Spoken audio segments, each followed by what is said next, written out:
lesson this morning. Hey, Brooke.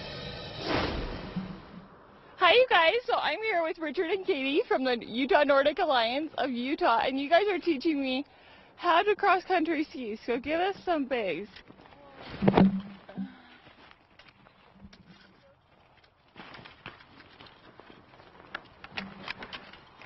Okay. Yes. Now I'm going to toss it back to you guys. I just slipped and fell. So we'll have more, but tell people the basics of coming up here and paying $7. You just come up, you pay $7. Anybody can come up here. Anybody's welcome. Everybody's welcome, young and old. You can come up and ski and have a great day here at Mountain Dell.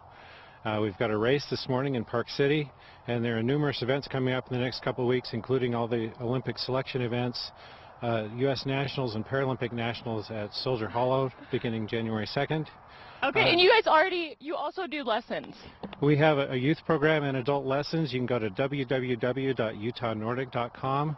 We have adult lessons that begin next week, and our youth recreation program starts next week. It's a 12-week program that runs through March.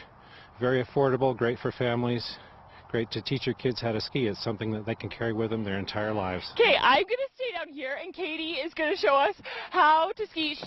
She's 15. She's competing today in what competition? At the Wasatch Citizens Series race in Park City. Okay, and how long is that race? The adult race is 15 kilometers. Katie's a younger junior skier. She'll only be doing 5K today.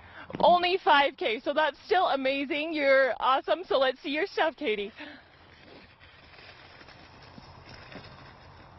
Okay, with that, we'll toss it back to you guys. Wow, Very hard cool. work out It there. is hard work, yes. And, you can fall, but as long as you keep getting back up. Yeah. Right? Cross-country skiing is hard work. Yeah.